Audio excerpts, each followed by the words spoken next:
Salut chez Expert. Regarde cette petite colonne de canard. Regarde. Regarde cette petite colonne. Super jolie. Là, ils sont en rang, disciplinés. Ça, c'est super, ça. Regarde encore. Ils sont disciplinés tout en rang. Ça, c'est super joli. Waouh. Salut chez Expert, comment tu vas? Bah écoute, c'est à cette heure-ci que je fais encore mon sport. Donc voilà. C'était juste pour te parler d'un petit truc. Comme je t'ai dit, c'est que quand je fais du sport, je sais pas, j'ai des idées comme ça qui me viennent. Tu sais, en fait, il y en a qui m'ont posé la question encore sur des stratégies de vente, c'est-à-dire la psychologie de vente, en fait. Il y en a qui m'ont demandé, oui, ils ont souvent des clients extrêmement méfiants et ils savent pas trop comment faire. Mais j'ai déjà donné quand même on va dire quelques petites astuces. Mais là, je vais encore te donner une astuce pour vraiment rassurer l'acheteur que tu sens, que tu trouves un peu méfiant, un peu sceptique en fait. Voilà. Donc c'est ce que je vais t'expliquer. C'est que, pour que tu comprennes bien, je vais te raconter un petit truc. Hier, j'étais à une foire. Une grande foire en fait hier. Et c'était une foire sur l'électroménager. Donc là-bas, on vendait quoi? On vendait tout ce qui est lave-linge, lave-vaisselle, les grands frigos américains. C'est ce qu'on vendait sur place. Et donc, il y avait de très très grands stands, de super beaux stands. Notamment, je me souviens, ceux qui vendaient les frigos américains, ils avaient un superbe stand, hyper géant, avec des hôtesses, et on s'est rendu sur ce stand. J'étais d'ailleurs avec ma femme, mes enfants, on s'est rendu sur ce stand juste un peu pour se renseigner. Et donc tout ce qu'ils avaient, c'était des brochures. Donc ils nous ont expliqué un peu comment fonctionnent ces frigos, ainsi de suite. Et c'est tout ce qu'ils avaient comme élément justement pour nous aider, pour nous décider à acheter en fait. Mais moi, ce qui m'a marqué, c'était que tout au fond, il y avait deux petits stands qui ne payaient pas de mine, comme on dit. C'était deux petits stands où tu voyais, tu sentais qu'ils n'avaient pas beaucoup investi, mais il y avait du monde autour. Il y avait un grand monde autour de ce stand. Et c'est d'ailleurs ce qui nous a attirés. On s'est dit, ouais, mais pourquoi est-ce qu'il y a autant de monde? C'est ce qui nous a attirés. Et donc, on est allé vers ces deux stands. Dans le premier stand, il y avait un monsieur qui faisait une démonstration d'aspirateur. En fait, ce monsieur vendait des aspirateurs et il faisait sa démo. Qu'est-ce qu'il faisait? C'est qu'il prenait par exemple, il a pris un ballon d'à peu près presque 1 kilo en fait, hein, et il a réussi comme ça à soulever le ballon grâce à la force d'aspiration en fait de l'appareil. Et là les gens étaient et regardaient, ils se disaient waouh, c'est pas mal ça. Ensuite, qu'est-ce qu'il a fait? C'est que dans un filet, il a rajouté un deuxième ballon. Et là, toujours grâce à la force d'aspiration, paf, il a réussi comme ça à soulever les deux ballons. Toujours grâce à la force d'aspiration. Donc ça, c'était pour montrer la qualité en fait de son produit, la qualité de son aspirateur. Et tout le monde était juste ébahi. Et dès qu'il a fini sa démonstration, là, les chèques ont commencé à pleuvoir. Tout le monde s'est rué et il y en avait qui achetaient par-ci, par-là. Et je me suis dit, waouh, c'est puissant ça, ce qu'il vient de faire. Ensuite, nous sommes allés dans le deuxième stand, le deuxième petit stand à côté. Et cette fois-ci, il y avait un monsieur qui vendait les extracteurs. Tu vois un petit peu les extracteurs de jus en fait. Voilà. Donc il vendait des extracteurs de jus. Et lui, qu'est-ce qu'il a fait? bah, il prenait par exemple des pommes et juste en 2 ou 3 rotations, paf, il enlevait tout le jus de pomme. Il prend l'orange, 2 ou 3 rotations, paf, tu as tout le jus d'orange qui sort en fait. Pareil, et là le comble c'était avec les raisins. Oui, il a pris des raisins et avec 2 ou 3 coups de rotation, paf, il a extrait tout le jus de raisin quoi en fait. Et là tout le monde était waouh. Et je rappelle, c'était des extracteurs donc manuels, c'était pas des extracteurs électriques, donc c'était manuel. Et dès qu'il finit, il sort les extracteurs et nous dit voilà, vous avez le choix entre le rouge et je pense que c'était le vert citron.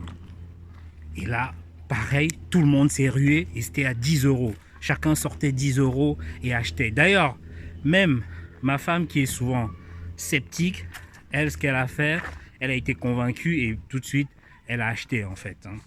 Donc, tout ça pour te dire que, tu vois, tu avais un stand où, enfin des grands stands où il y en avait qui avaient investi beaucoup d'argent et ils avaient mis des hôtesses et juste des brochures, mais à côté, tu avais 2 petits stands où ils ont mis des démonstrateurs pour expliquer le produit, pour montrer comment fonctionne le produit.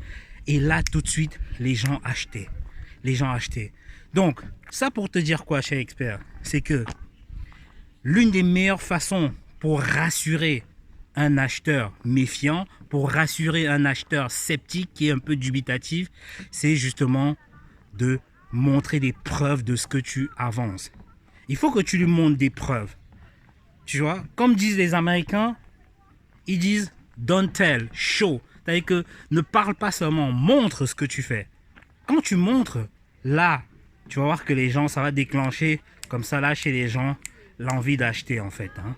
Donc parce qu'aujourd'hui c'est quoi? C'est que les gens croient à ce qu'ils voient, pas à ce qu'ils entendent. Les gens croient à ce qu'ils voient, pas à ce qu'ils entendent. Et pourquoi justement cette méfiance en fait? Pourquoi ce scepticisme en fait? Pourquoi est-ce que les gens de plus en plus sont méfiants? Simplement, c'est qu'il y a 2 choses. Il y a 2 choses que je vais t'expliquer. La première, c'est que on s'est tous fait avoir une fois dans la vie. Ça, c'est sûr. Je veux dire que on s'est tous fait avoir. Donc, ce qui fait que quand tu te fais avoir, bien sûr, forcément, tu prends tes précautions. Il y a un adage qui dit, quand tu t'es déjà fait mordre par un serpent, bah, quand tu vois le ver de terre, bah, qu'est-ce que tu fais? Tu fuis. Dès que tu aperçois le ver de terre, il te fait peur. Parce que tu t'es fait mordre par le serpent. Donc, c'est ça. C'est ça. Donc, la première chose, c'est parce que, simplement, on s'est déjà tous fait avoir une fois dans la vie. Et donc, le client devient méfiant. C'est ça. La deuxième chose, c'est également parce que, dans la vie, il faut le dire, on a déjà aussi tous menti. Parce que quand tu as déjà menti, tu sais qu'on peut te mentir en retour. D'ailleurs, si tu as remarqué, c'est que tous les grands menteurs sont extrêmement méfiants. Les plus grands voleurs sont les plus méfiants parce qu'ils savent justement. Donc, plus tu es un grand menteur, plus tu es quelqu'un d'extrêmement méfiant. Donc, c'est ça. Donc, voilà justement les 2 causes. Et puis également, la troisième cause, pourquoi est-ce que les gens sont méfiants, je dirais aussi, il y en a qui ne font pas confiance à leur capacité à prendre des décisions. Je m'explique. C'est que généralement, tu peux avoir tellement de choix que tu ne sais pas quelle décision prendre en fait. Donc tu ne fais pas confiance à ta capacité de prendre la bonne décision parce que tu as trop de choix. Ça arrive aussi. Ça arrive. Donc, tout ça pour dire quoi, cher expert? C'est que pour décider, pour faciliter la décision de ton acheteur, de celui qui est méfiant, de celui qui est sceptique en face de toi, qu'est-ce qu'il faut faire? Il faut que tu lui montres des preuves. Et comme preuve, ça peut être soit une démonstration, comme je te l'ai expliqué, c'est-à-dire que tu fais une démonstration de ton produit ou de ton service, et là tout de suite, ça va le décider. Soit ce que tu peux faire, ça peut être juste même des statistiques, des preuves statistiques. Tu lui montres que voilà les résultats, voilà les statistiques qu'on a, et voilà les résultats qu'on obtient grâce à notre produit ou à notre service. Et si tu n'as pas de statistiques, ça peut être même des témoignages. Ça peut être des témoignages écrits ou vidéo, où justement tu as des clients qui témoignent qui témoignent de comment est-ce qu'ils ont utilisé le produit et comment ça s'est bien passé. Et si ce n'est pas des témoignages, ça peut être des documents écrits. Oui, ça peut être même des documents écrits. Tu sais, quand tu négocies avec quelqu'un, des fois, il veut que ce que tu lui dises, que ce soit écrit quelque part. Donc là, tu lui sors les documents, tu lui montres les documents, et lorsque c'est écrit, effectivement, là, ça le rassure en fait. Donc, encore une fois, cher expert, comme disent les Américains, don't tell, show. Ne parle pas seulement, montre. Et quand tu feras ça, tu verras que tu pourras rassurer assez facilement ce client, cette personne qui est méfiante, cet acheteur qui est sceptique, qui doute, par exemple, de ce que tu lui proposes. Voilà, donc cher expert, c'était juste une pensée que j'avais comme ça pour toi. Dis-moi en commentaire si également tu es quelqu'un qui ne croit qu'à ce qu'il voit. Parce qu'il y en a des Thomas comme ça là, qui ne croient qu'à ce qu'ils voient. C'est-à-dire que si tu ne lui montres pas, jamais il pourra te croire. Dis-moi en commentaire justement si tu es un Thomas, une personne qui ne croit qu'en ce qu'il voit. Écoute, si tu as aimé cette vidéo, like et puis partage avec des personnes qui pourraient être intéressées. Et puis surtout, chose importante, abonne-toi à cette chaîne pour apprendre davantage sur les stratégies de vente, sur le marketing, sur le business.